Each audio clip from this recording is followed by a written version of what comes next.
Welcome to Silver Linings. I'm Drew Henry McWilliams, now former CEO of Morrison, coming to you live from our event studio in Portland.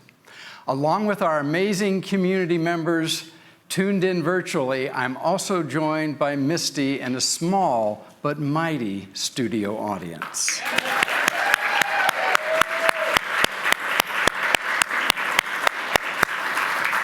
However, you're joining us, so we're glad to have you here.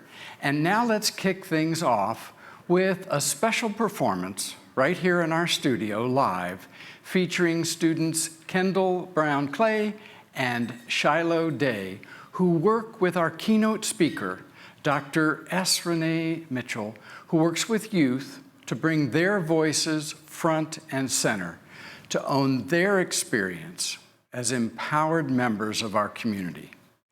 We'll hear more about this from Dr. Mitchell later in the program. So let's give these students a round of applause as they make their way to the stage.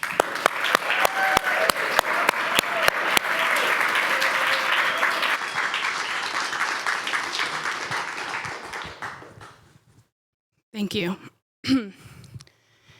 These are our stories.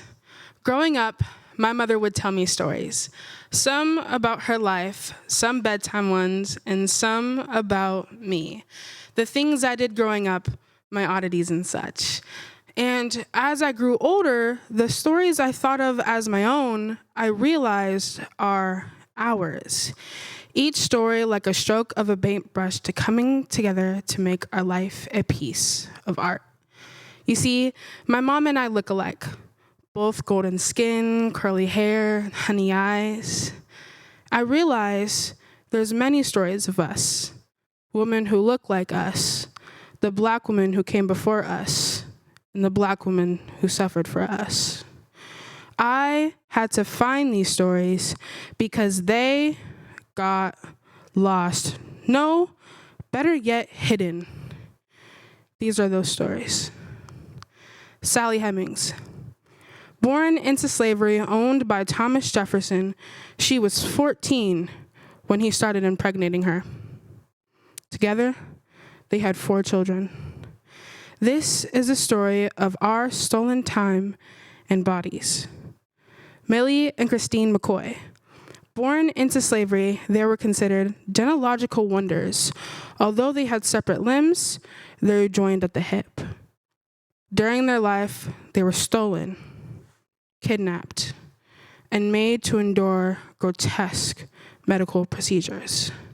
This is a story of stealing our freedom. Breonna Taylor, shot and killed by the police in 2020 while she was sleeping. They had the wrong apartment. This is a story of always the wrong time and always the wrong place. The stories of the Black women who were medically sterilized. The stories of the Black women who were brought on ships and the ones who chose to jump. The story of missing Black women that no one loses sleep over, can't breathe over, can't eat over, but us. My mother's stories, my grandmother's stories, my sister's stories. The stories dipped, rolled, and covered in suffering. The stories that make me, that make you, that make us. So why are we the only ones telling our story? Thank you.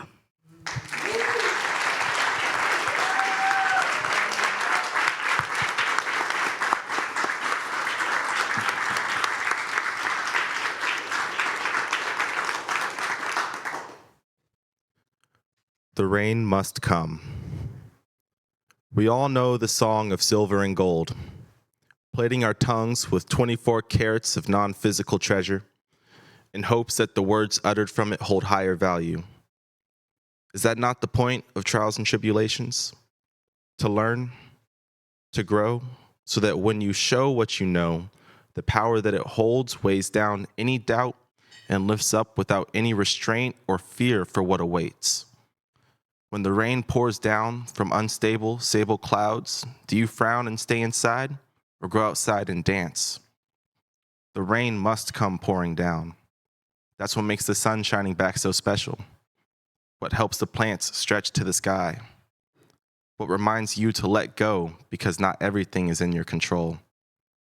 These clouds are not just concealer you can smudge away at the end of the day, but when they bring you shade and you look up, do you focus on how long the cloud will be there, or do you look for the beauty and the silver lining all around it? We've been conditioned to consciously let poison seep in and sing curses like hymns, and when the wind shifts, we're told to hunker down, like the forces of nature herself are not at our back guiding us. When hypnotic frequencies ignite the fire inside of us, they label it inciting, while their allies in disguise light the flame that spreads and tears down building after building. When bricks fly and smash windows like piggy banks, they point their dirt-caked fingers to the crowd 10 feet over. We've been conditioned to look ourselves in the mirror with conversations about the million ways to be superior, until we begin to believe we actually are inferior.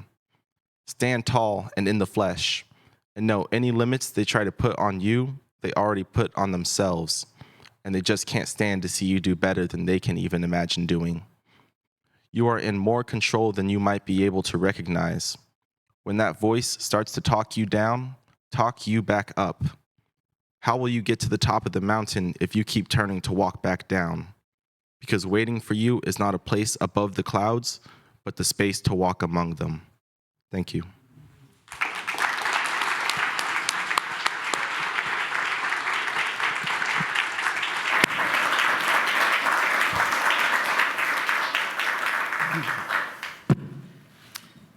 I appreciate the heartfelt words and sharing. Thank you to these two amazing students, Shiloh and Kendall. Thank you.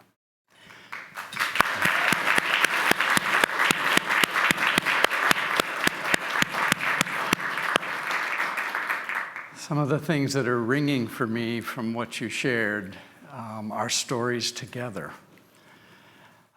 Why are we the only ones telling our stories? And the beauty in silver lining. And finally, I'm going to be paraphrasing, but you are in more control than you might be able to recognize. Your words are words that remind me of what Morrison staff are trying to do for kids and families every day, helping them tell their stories about what's happened to them, seeing the silver lining in the midst of their struggles and their successes. And I like the notion of recognizing that they have more control than they previously realized. Thank you.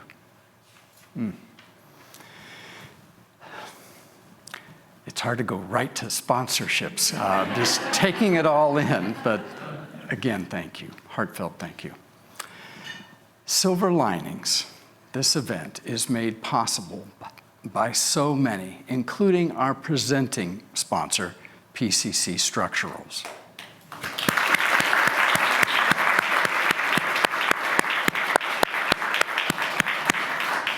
Let's go ahead at this time and hear a special message from Chris Grayerbill, former PCC Structurals VP and Morrison board member.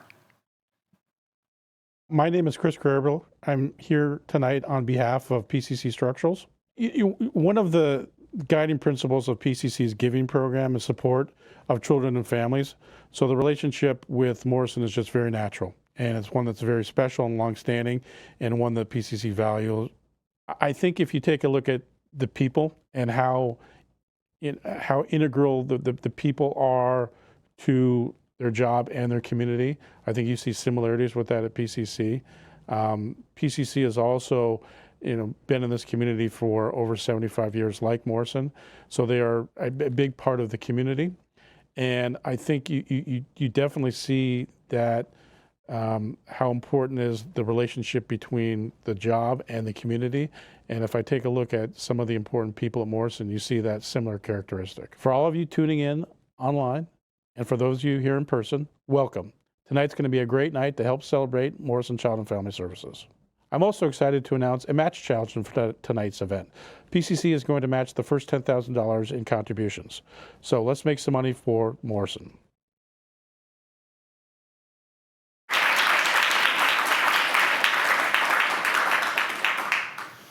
As many of you know, I'm Drew Henry McWilliams, the now former CEO of Morrison. I've ventured out of my recent retirement because I can't resist a chance to gather with you all today on Morrison's exact anniversary of our now 76th anniversary, our founding on March 15th, 1947. Happy 76th birthday, Morrison.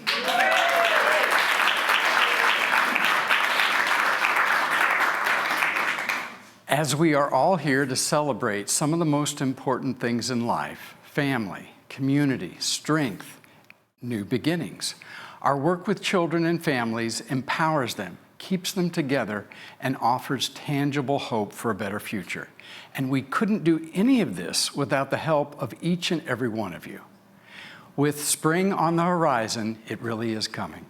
It's hard to believe we're almost a quarter of the way into 2023.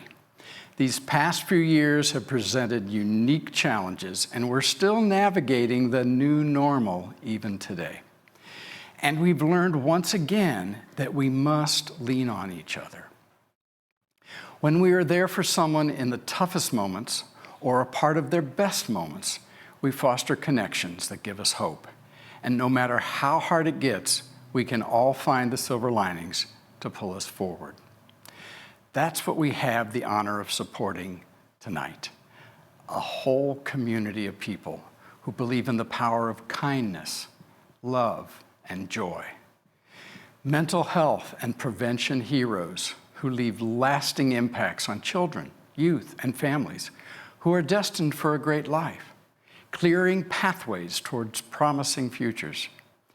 If you're craving that connection, do please use the chat window to say hello. Let us know where you're tuning in from or what brings you here tonight. Captions are also available in English and Spanish, so if you want to follow along, just click Show Captions below to select your preferred language.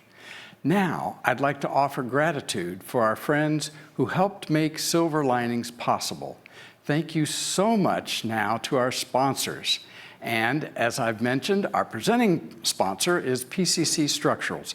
Thank you again for your incredible support. Thank you to our platinum sponsor and longtime partner, Pacific Office Automation. Thank you to our gold sponsors, Care Oregon, Durham and Bates Insurance, Ferguson Wellman Capital Management, Tube Forgings of America, and Zidell Marine Corporation. To our silver sponsors, thank you, Columbia Bank, Davidson Benefits Planning, and Mall, Foster, and Alongi. And our bronze sponsors, Jordan Schnitzer and the Harold and Arlene Schnitzer Care Foundation, CETA, Coastline Public Relations, Greenbridge Investment Management, Hoffman, Stewart and Schmidt, Jan Pro Cleaning and Disinfecting, Jones Lang LaSalle, Kaiser Permanente, Northwest Capital Management, Pacific Source Health Plans, Securitas, Stevens Integrated Solutions, and Summit Salon Academy. As you can tell, we have a lot of support.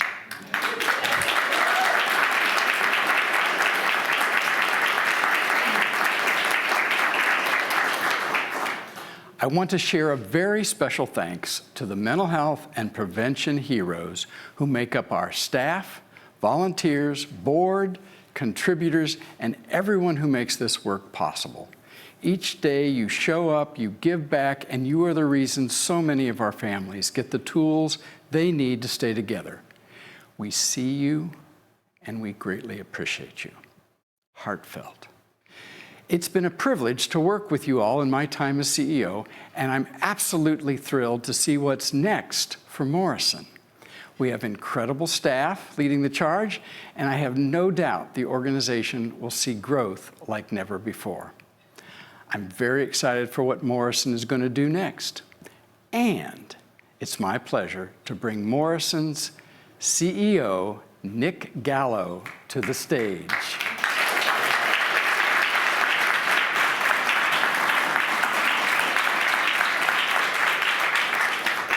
He is going to speak more about the road ahead. And as many of you know, Nick brought his leadership to Morrison last February as Chief of Staff and is now courageously leading Morrison into the future. Welcome to Silver Linings, Nick.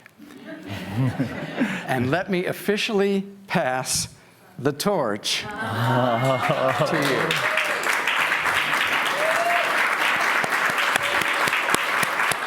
Thank you, Drew. And hello, everyone. It is an honor and a privilege for me to join you, the Morrison community, here at Silver Linings this evening. 10,000. 10,000. 10,000 children and families served year over year. This is our bold goal for the future, Morrison Child and Family Services. However, to us, 10,000 children and families served is not good enough. It is our responsibility, it is our commitment, it is our obligation to ensure each and every one of the 10,000 children and families benefits from best-in-class programs and services. This is our bold goal for the future. So how do we get there? We get there through a broad range of support and investments from our community that cares and is committed to the success and well-being of children and families.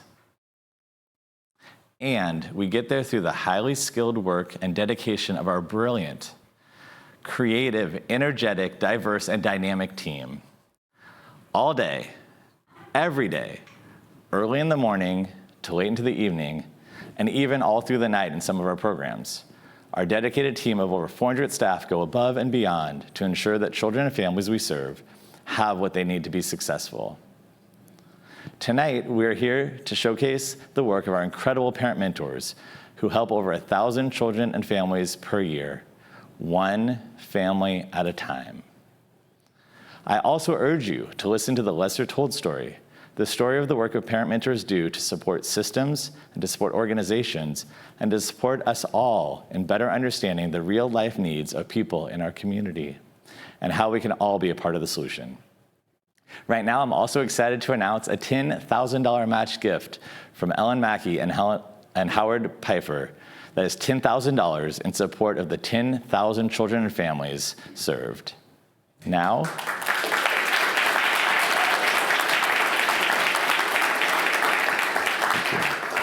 and now, back to you, Drew.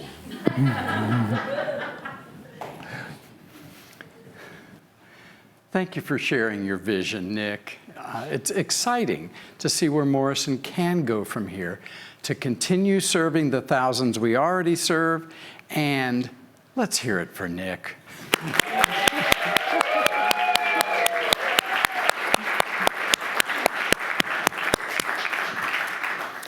Now I want to reintroduce my delightful co-host who will be leading the way for all the fundraising we're going to do tonight. So please welcome Misty Markham of Markham Auction Agency. Thank you, Drew. It's good to be here with you in the flesh. Hello, everybody. Thank you so much. It's great to be back on Silver Linings stage. Tonight, we're benefiting Morrison Child and Family Services. You know why you're here. Every year at this event, we have the chance to learn the many ways Morrison shows up for families and children. And this year, we want to highlight one of those special programs, the Parent Mentors Program. A parent mentor is a parent who has experienced challenges in his or her parenting, has maintained an active program of recovery from substance use for 2 years or more, and has successfully navigated the child welfare system. Parent mentors support parents in entering treatment, maintaining sobriety, and reuniting with their children. They're familiar with the many roads to recovery and support parents through all stages of theirs. Some of these parents invited us in to learn more about what this network does to create relevant, crucial support for families through stories about their own experiences. Let's hear more. So I first heard about the organization when I first got into recovery the first time, and I had actually applied for the job and I had the position, and it was actually taken back from me because of my driving record, and at which point I had then relapsed and became a participant of the program. So I was born to parents that were both addicts. My mom was a prostitute, my dad was her pimp, and there was a lot of abuse in my household, and that was my norm. Growing up, that really was what I knew to be normal. Within the trauma, I didn't really have any good coping skills, and so as I got older, I chose drugs and bad relationships. When I became a participant of the program, I was very shameful, and I felt that I was going to be judged because I had gone from one side to the other. And when Kimberly showed up at my front door at a trap house with that bright smile on her face, ready to offer me services with no judgments passed, with the tears in my eyes and with all her grace, gave me that opportunity, knowing that that was something that I was going to need, knowing that I know the value of this program, and not allowing my shame and guilt to take over and stop me from being part of the program and actually utilizing the services. I'm Kimberly Macklin. I am the program director for the Parent Mentor program. Parent Mentors have lived experience successfully navigating the child welfare system and becoming successful members of society. The Parent Mentor program started 20 years ago with 5 women in recovery and 1 contract in Multnomah County. Today we have 45 mentors, 11 supervisors, and we have 6 contracts in 6 counties. Mentors have the lived experience that makes a difference and helps them make a positive change in their life. It's not just about changing the parent narrative. It's about changing the system narrative and combating society narrative and the stigma surrounding substance use disorder. Recovery is possible. Change can happen. I was DHS involved back in '07, and you know, I went through a lot of things. I had addiction, I had mental health, and then also my own son was going through his own struggles with mental health, and he really needed extra support and services. I just remember when I got cleaned up and decided to make a change, and it was going to require a lot of different things, a lot of different changes in scenery. I had to move, I had to do all these things. And I remember engaging in a lot of the services that the agency was asking me. The theme that kept coming across and they kept expressing to me was like, wow, we don't have dads who do this very much. And it was like, well, why not?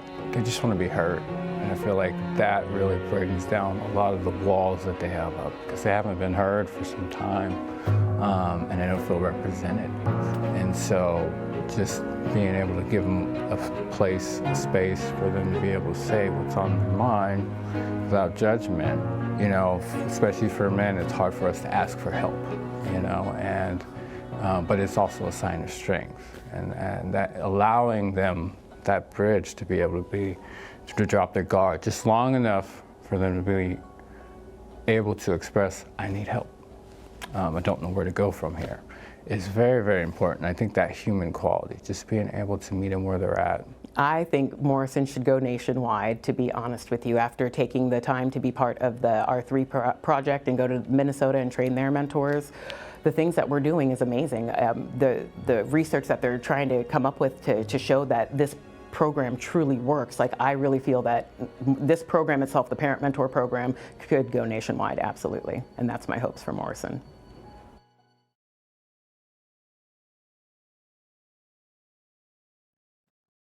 Thank you so much for sharing your touching stories. It's time now for us to raise a wave of support for these funds to fund these life-altering programs and services, and who knows, maybe go nationwide. Please give generously and offer more parents hope as they move boldly into the next phases of their lives. Let's remind them they're never alone. I implore you all to make a gift in any amount that calls to you tonight at any time during our program. I will recognize all gifts because every dollar matters. And friends tuned in from home, all you have to do is click that donate button above or scroll down to the donation portal below. Alternately, everybody can use their phone to donate. Just text the word Morrison, Morrison, to the number 44321. You'll receive a secure link reply to give your gift. Make sure it says Silver Linings on top. And before we get started, I want to remind everyone that PCC Structurals is matching the first $10,000 donated right now, right here. So join at any level that you feel compelled and double your impact. Also, at the $500 level, Ellen Mackey and Howard Pfeiffer will be matching the first 20 $500 donations. So let's see all of that impact get doubled tonight and meet both of these matches. All right, we've got some exciting lead gifts to recognize. I'd like to give a huge thanks to Mark Holloway and David Call for a $5,000 lead gift. It's okay to clap, everybody. Yes. Also joining us with $5,000 of support is a retired Morrison board member and his wife. Thank you for your $5,000 gift. We've also got $2,500 flowing in right now from Foundation Board and Operating Board member Betsy Keller, and an anonymous donor joining us with $2,500 of support. A huge, huge thank you to PCC Structurals for their $10,000 match as well. Folks, our next formal level of giving is $1,000, but again, join us at any dollar amount that sings to you tonight. And to give, just click above or text Morrison to 44321. Be the silver lining for parents navigating recovery. Give generously. And joining us with $1,500 of support is Pat Benavides. Thank you so much. As well as former Morrison CEO and my co-host tonight, Drew Henry McWilliams, and his partner Eric, joining us with $1,500. Thank you so much.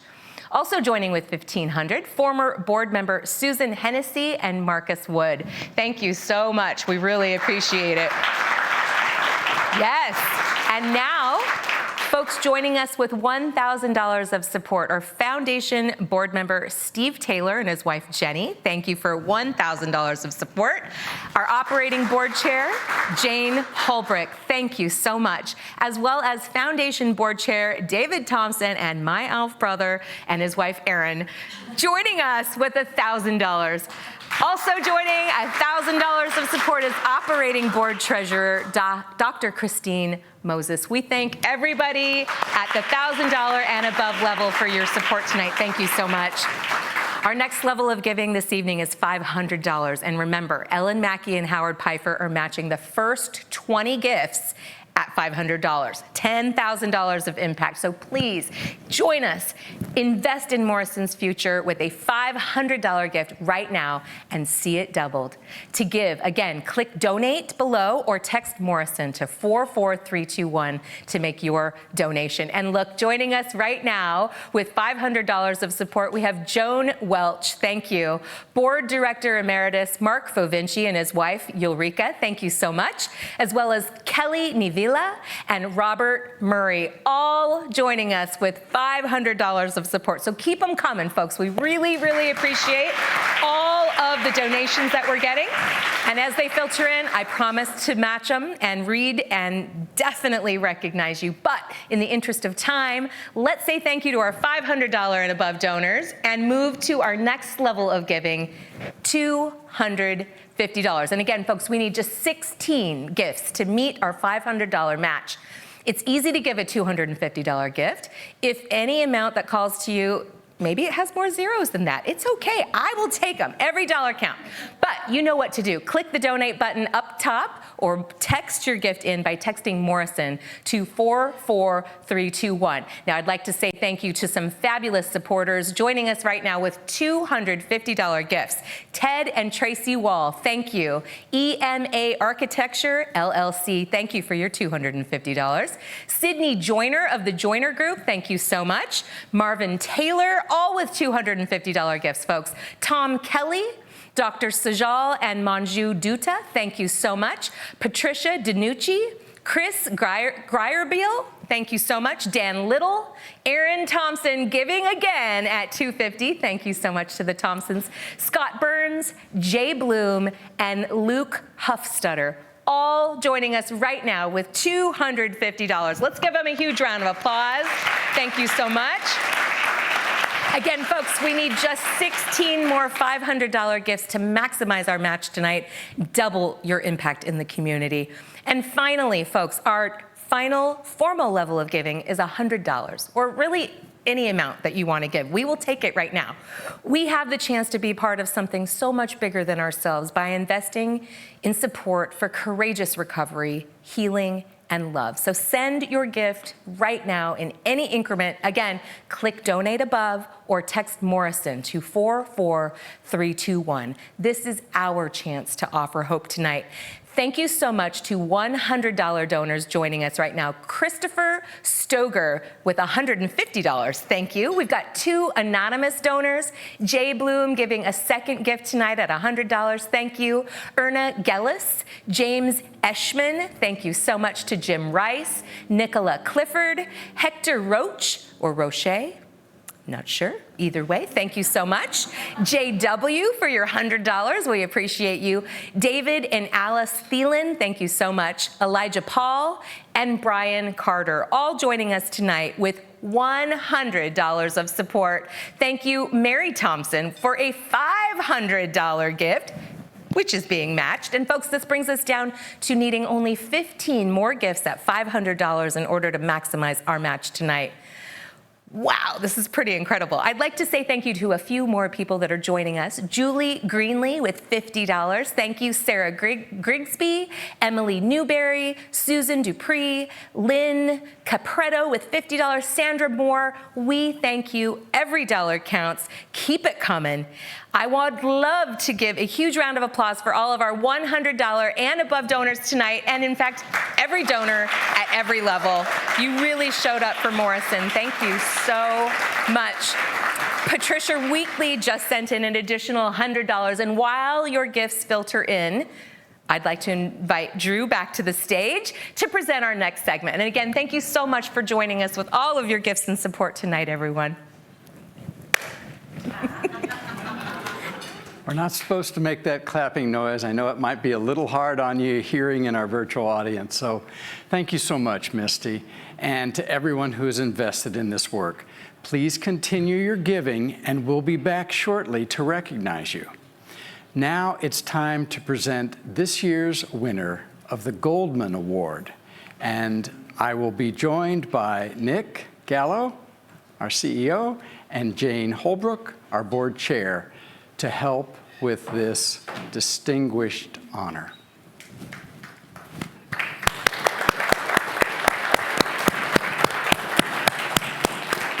Thanks, Drew.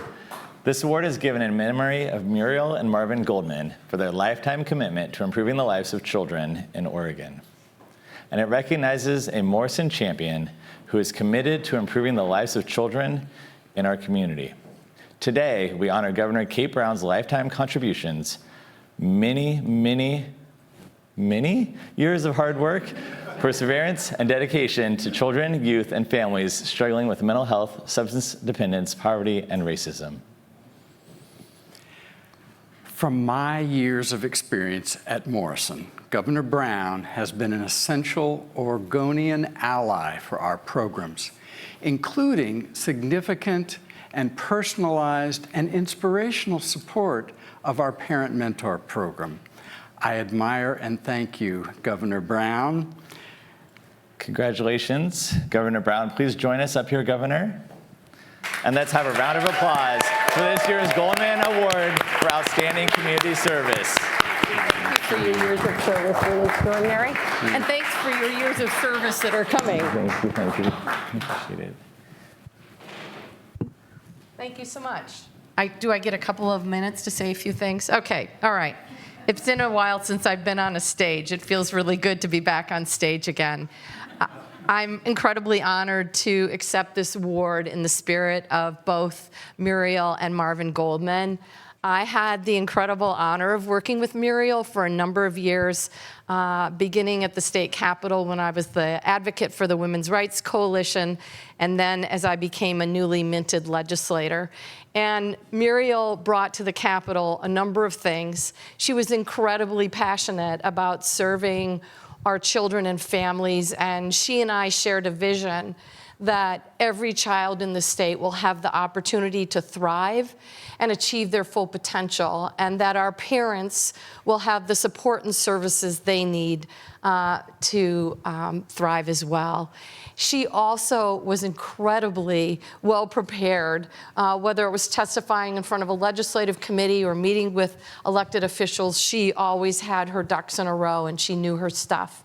And of course, Muriel never, ever gave up.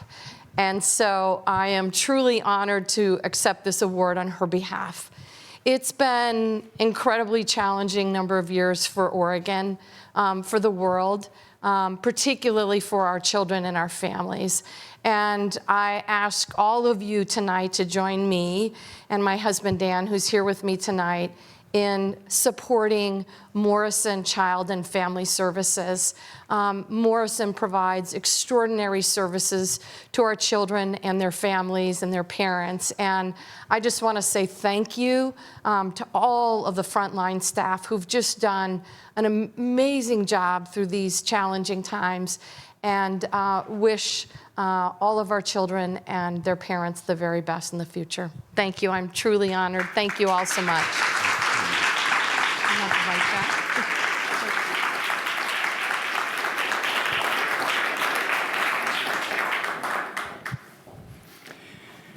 Congratulations, Governor.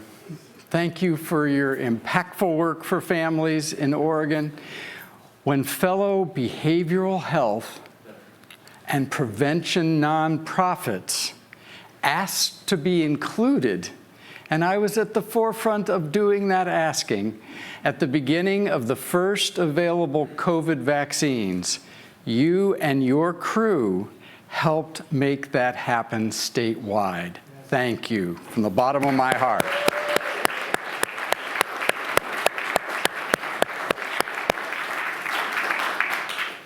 It's time now to welcome our much anticipated keynote speaker, the inspiring Dr. S. Renee Mitchell. Dr. Mitchell is an educator, entrepreneur, a Pulitzer Prize nominated journalist, and the visionary founder of a nationally award-winning and transformative youth leadership development initiative called I Am More, Making Ourselves Resilient Every Day. Dr. Mitchell is an expert in culturally relevant social emotional learning and healing from racial trauma, and her youth development organization is one of only a few in the country with a trifecta seal of approval: research, evidence, and theory-based. Her upcoming book is titled In My Power, I Empower: Moving Black Youth from Spirit Murder to Emotional Emancipation. Thank you so much for joining us, Dr. Mitchell.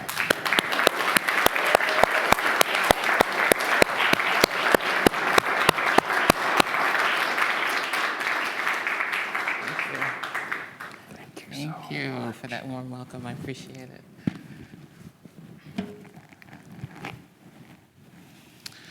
So she asked me, "Are you famous?" That happened last week. We were in a in a clothing store, and she peeked her head out of the dressing room and asked me this question. And I said, no, I'm not famous. But she still persisted, like I was lying about it. Well, you seem like someone who is famous. Thank you.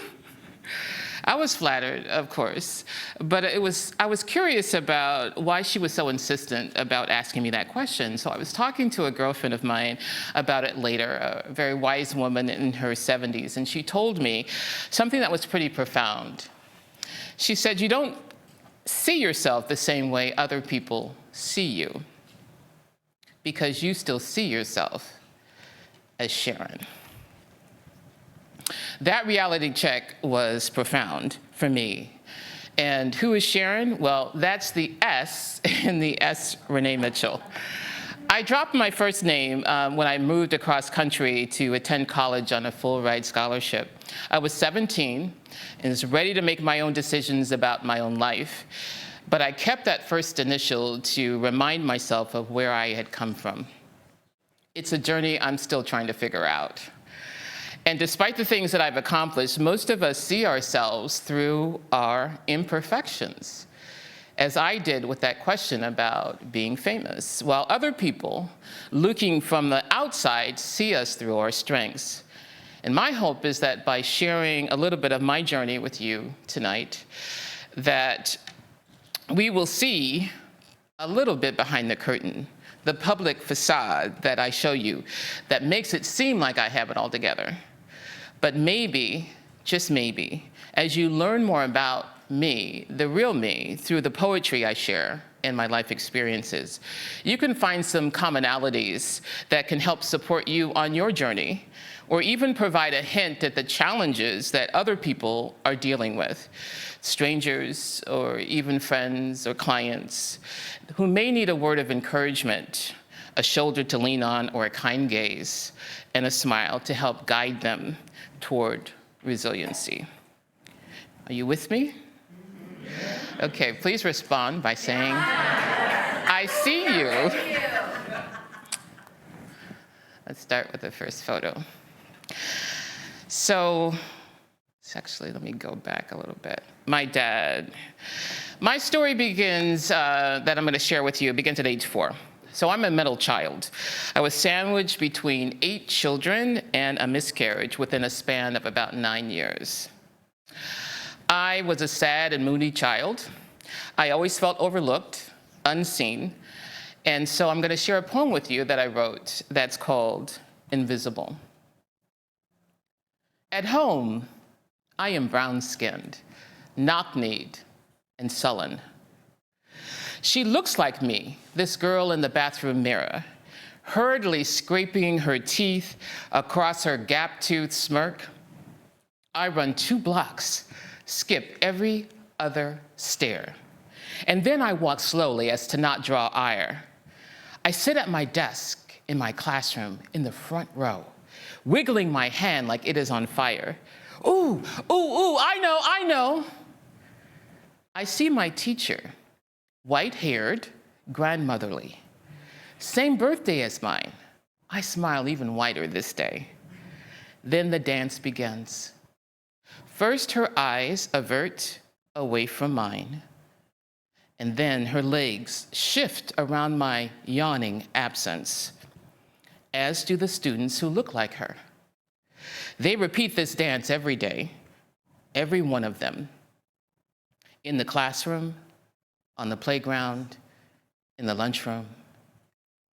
I decide I must check out that mirror again, just to make sure I actually exist.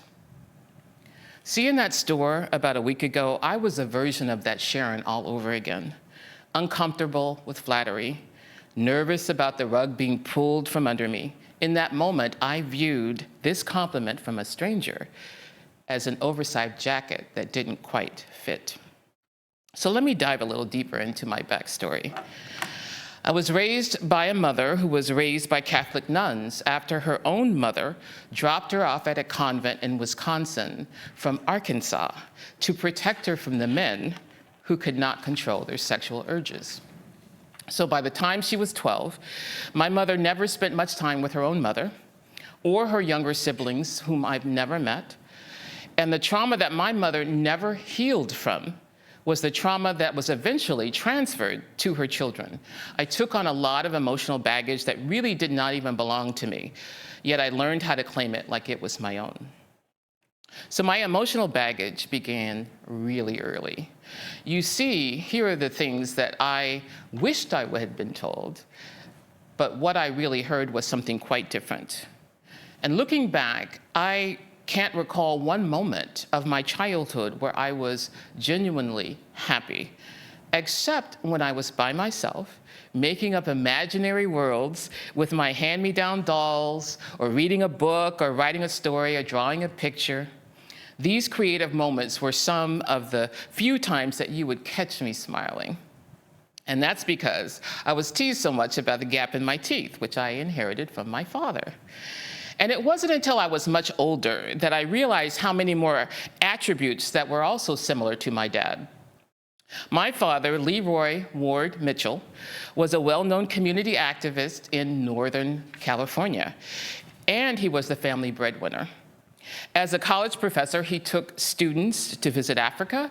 He was also a writer, an artist, a creator, and my hero. He died unexpectedly, though, when I was 11 years old, because doctors refused to treat him, a black man, in their white hospital. So we later learned that he had a blood clot that started in his leg and moved up and stopped his heart. So grief and trauma were constant companions. It wasn't after his death, which I was never really able to grieve from. My mother moved us from Northern California to rural Newburgh, where the KKK had a historically strong foothold on the town's politics. There were nervous school officials who held a community meeting to announce that they would have black students, all from one family, integrating their their elementary, middle, and high schools. It was not a fun place to try to learn. At age 14, my freshman year, I was beat up by a football player, a popular senior, while my teachers and the rest of the students in my homeroom class looked from the window, and he was never disciplined for that. At age 15, on my way to Portland Community College to take classes that would help me graduate at age 16 like my two older sisters did, I was hit by a speeding car while standing on a sidewalk. Initially, the emergency room doctor wanted to cut my leg off. It had completely snapped in half from the impact of the stolen car from a 14-year-old girl who had been drinking with an older guy. I remember when they wheeled me into surgery, I kept shouting, "Check for blood clots, check for blood clots," because 3 years after my father's death, I still hadn't processed my grief. And I had years of multiple surgery to heal the physical wounds, but the emotional and the psychological wounds remained. And even though I was in the hospital for about 3 months, I still managed to graduate early from high school at age 17, mostly because I wanted to get the heck out of Oregon, which I thought was the most racist place ever from my experiences. And although my teachers insisted I was not college material, I received a full-ride scholarship to a predominantly black college in Florida, where I majored in journalism. And it was the first time I had ever been exposed to a black teacher. He treated me like family. However, I was still shy, I was still insecure, and I was very, very naive. I was kidnapped in my first semester by an adult stranger and sexually assaulted. And afterward, other students assumed I was arrogant because I didn't talk that much. But it was really because I was still shell-shocked from the smell of fermenting grief. I made very good grades, but I had very few friends. And my friend was my pen, and we got along very, very, very well. I excelled in the one thing I knew how to do really well, which was write. And I became a columnist for the Oregonian. And eventually, I divorced my first husband, and I moved back to Oregon with my 3 children from Detroit, a daughter and twin boys. And eventually, I became the columnist, where I was nominated for the Pulitzer. I also completed my master's degree from George Fox University in Newburgh. I was successful in my journalism career, but I was really just a shell of myself. I was productive, but I was completely overwhelmed and very depressed, except when I was writing. So I had an amazing career as S. Renee, but ultimately I hadn't really escaped from the emotional broken clutches of Sharon. She still desperately wanted to be seen and heard and loved. So instead, I ignored my inner child who needed to be validated, who needed to be nurtured, and ended up marrying another man who was emotionally and verbally abusive and escorted me to the edge of a nervous breakdown. And after that second divorce, in order to process what I had experienced, I wrote and performed a play, I wrote a novel, recorded a CD, all called Tangoing with Tornadoes. that made my pain sound poetic. And all those years of running from my unprocessed trauma finally caught up with me. After I got divorced for the second time, I was in a very, very deep depression. I needed to get grounded in the creative spaces that I loved so much as a child. And so eventually, I quit my job at the Oregonian, to many people's surprise. And I began to write again for myself. I wrote plays, including the city's first jazz opera. I began to paint, sold 14 paintings in my first show, never painted before. I made jewelry and clothes, but I still wasn't whole inside. I also worked in schools as a teaching artist, and I encountered a number of Black and brown children who reminded me of myself as an elementary school student, shy, insecure, wanting to be seen. So I wrote and illustrated a children's book based on my own childhood, and I taught children songs to remind them of their courage. If I could be brave, I could change the world. And then 10 years after I left the Oregonian, I was recruited to teach at Roosevelt High School. At the time, it was the state's most diverse high school. And for years, I was the only Black teacher. And it was at that school in North Portland where I recognized that the trauma that I had experienced almost my entire life was what a lot of the youth were also being replicated in their lives, and they needed someone to see them. So one of the young ladies that I met at Roosevelt reminded me so much of myself. She was a middle child, enveloped in sadness. Her name is Justice. And like me, she was told she was not college material. And it was partly because of her and these two other young ladies at Roosevelt that I found what is now a nationally winning youth empowerment program. And eventually I quit my job as a teacher to pursue my doctoral research at the University of Oregon, focusing on developing I Am More to provide culturally relevant social emotional learning and leadership building. And my organization has been operating since 2019, but last year received almost $1.5 million from the City of Portland, Myra Memorial Trust, Oregon Community Foundation, among other grantors, in order to build leadership in Black youth, which research documents is the most prodigiously traumatized adolescent group ever. It's still a work in progress. To be clear, this path steered me in this direction was grounded in my own trauma and my desire to have my life mean something. So I took my trauma and I gave it a purpose. And because I started to recognize my own trauma through my work with other people's trauma, I started to heal in the process. See, we're all a compilation of the stories that we tell ourselves based on our life experiences. And until we start to acknowledge the existence of past trauma, the wound of it festers below our awareness until it shows up as a mental health issue, such as anxiety or depression, or a health problem, such as high blood pressure or a stroke. We can't forever ignore the roadblocks on our way toward healing. We have to fully feel the feelings in order to heal our hidden wounds. So why is this important? Because trauma unhealed is trauma transferred. Transferred from parent to child, from sibling to sibling, from teacher to student, from one race to another.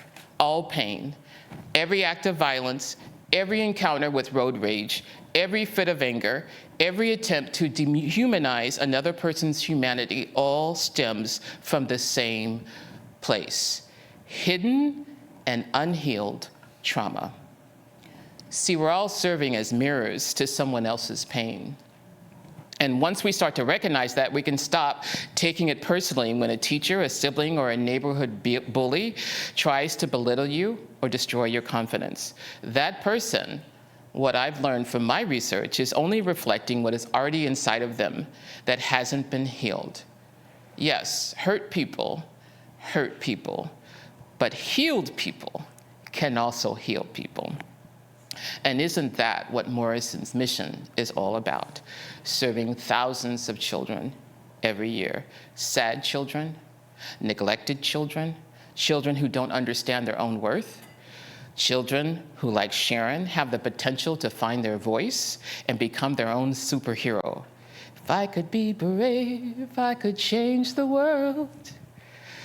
So all children that you serve and you care about have the potential to be more than the Sharon that they are, and be something all of us have deserve a chance to be seen, to be cared about, to be healed, and to be loved. We are not here as adults to save them.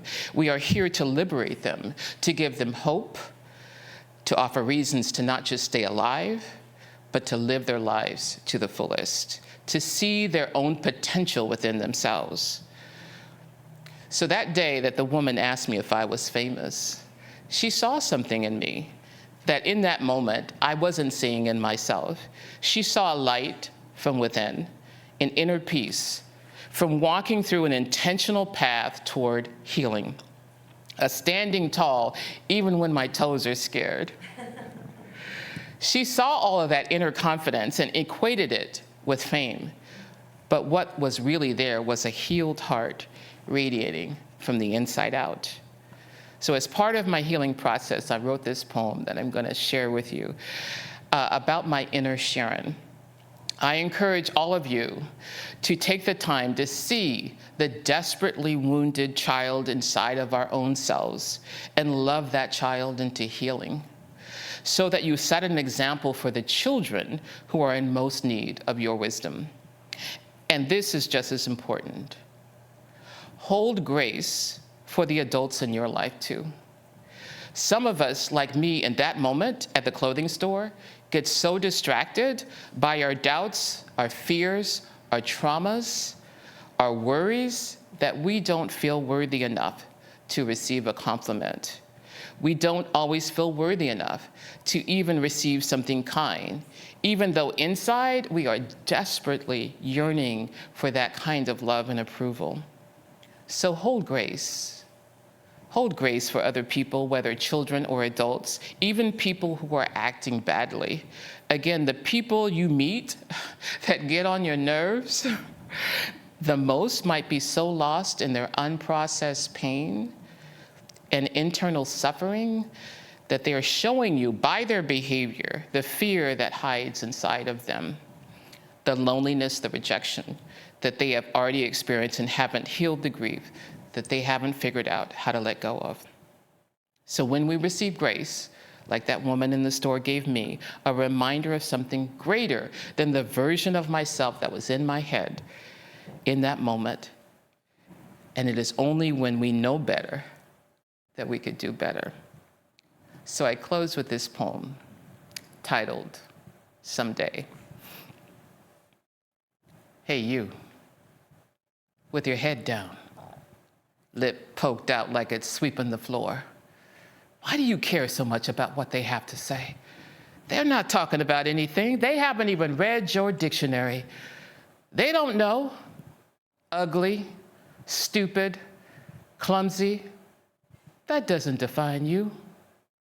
One day, you're gonna find the world holding its breath, waiting for your words. One day, they're gonna wish they called you friend.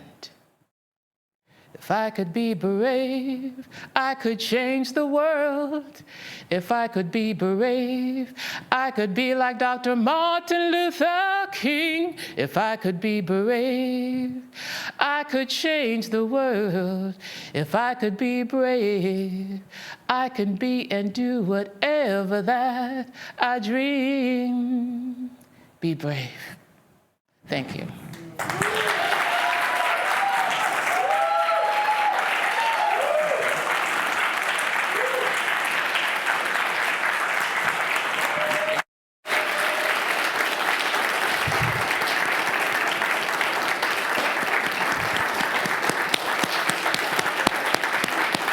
Thank you, Dr. Mitchell.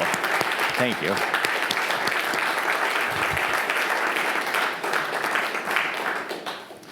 Thank you, Dr. Mitchell. Thank you for your excellence, and thank you for your leadership. I am more, healing people, healing people. Parent Mentors Program at Morrison, healing people, healing people. Thank you. Thank you for sharing your time and your expertise with us today. Now we have a little surprise for you, Drew. We want to share our best wishes as you transition into your much-deserved retirement. Let's take a look. All right, Drew, this is completely off the cuff and unprepared, but please know it is heartfelt, and I wish I had enough words and enough time to tell you truly how thankful I am for our relationship and for all that you have done here at Morrison and for our community. No one truly deserves a break as much as you, and I am so happy that you are now going to get to relax with Eric and enjoy that beautiful sunshine. I'm happy for you. I wish you nothing but good health and joy in the coming years. And please know that this is not goodbye, because I do fully anticipate us knocking on your door sometime soon.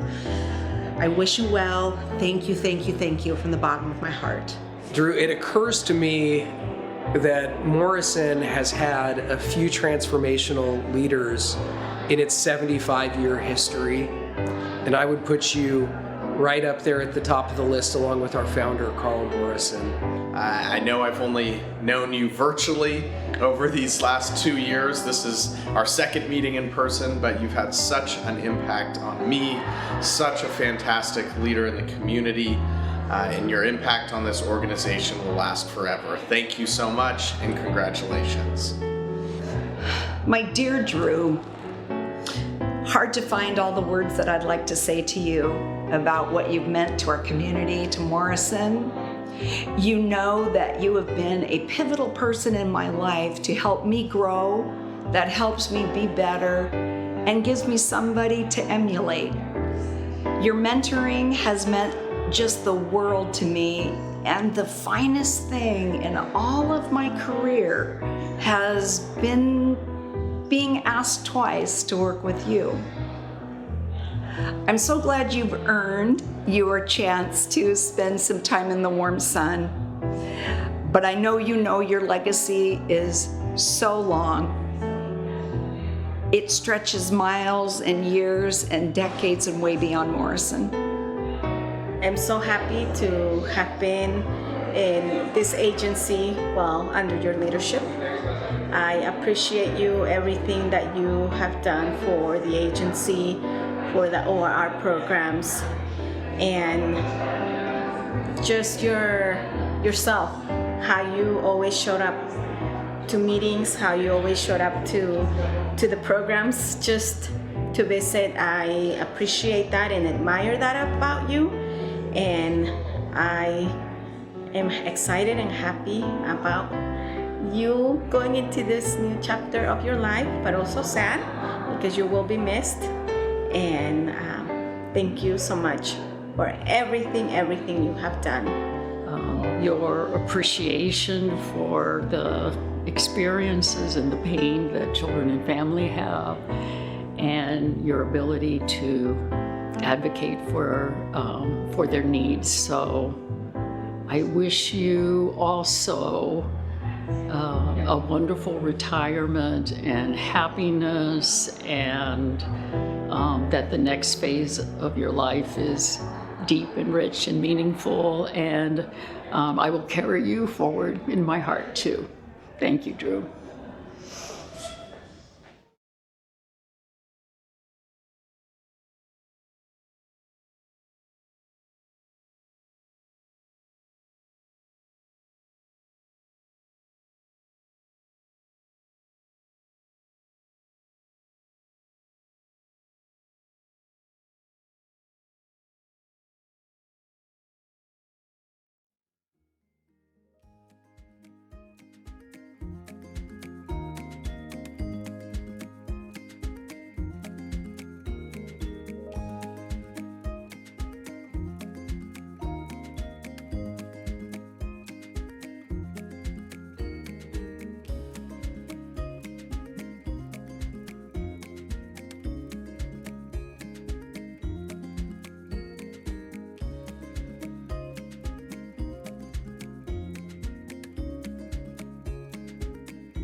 Drew, can I just say, when I heard about your retirement, alarm bells started going off in my head and my heart.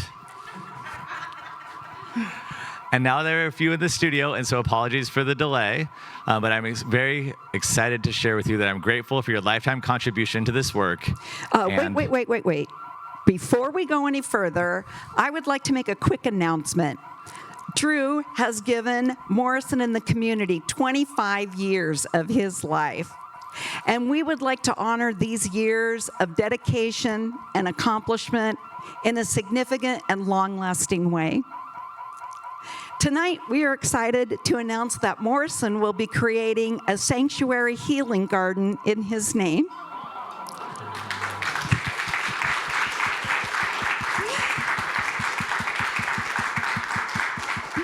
The enhanced and enlarged outdoor space next to the Rotary Youth Center will be a place for Morrison.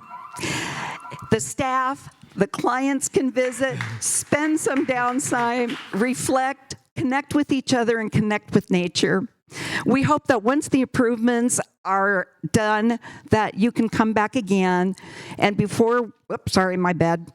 we hope you will come back so we can properly dedicate that space to you.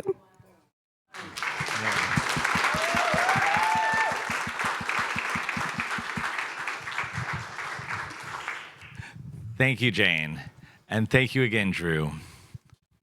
Well, it's a privilege to be right next to my Rotary Club's big sponsored youth center for our kids and the families. So I am deeply touched and honored, and I look forward to the future. Looking forward to seeing you again soon.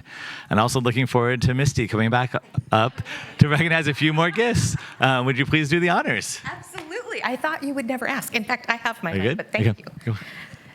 Let's have a huge round of applause for Drew, Nick, and Jane. Thank you so much. And clearly, we are getting close to our goal because the alarm went off. We thought we would just leave it on until we met the goal, but we're not quite there yet. Congratulations, Drew, and warmest wishes for your retirement. I'd love to share a little more love for our donors out there before we go. We're just over $10,000 from our goal, so let's close the gap for Morrison by tonight if we can. Who's with me? We've got Vincent Huffstutter bringing $1,000 in, which is being matched twice, because remember, we still have our $500 match in effect. Thank you so much. That leaves just 13 $500 gifts for us to reach our goal tonight. So please, please, please, please send them in, get them in, text them in, send us smoke signals, whatever you need to do. We'll take it. I'd also like to say thank you to Padmajaw P for your $100 gift, Scott Montgomery for $250, Catherine Kennedy with $250, and Tiffany McCleary coming in with $100. I want to thank every single one of you who donated tonight.